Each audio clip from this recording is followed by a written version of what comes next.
సతంబలు తంబుల నాడుచుందురు ఏ పనికిని తోడు రారలను పాత నిషిద్ధ నికృష్ట జీవనంబును వెలిబుచ్చువారలకు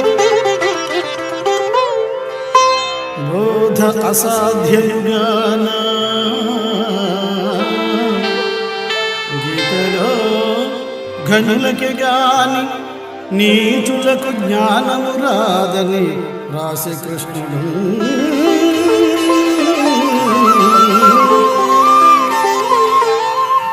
లోకంలో ధనికులు ఉండి కూడా లేదు లేదని అబద్ధాలు చెబుతూ ఉంటారు. ఇటువంటి నికృష్ట జీవనం గడిపే వాళ్ళకి ఎన్ని చెప్పినా ఒక్కటే, ఎంతసేపు చెప్పినా ఒక్కటే.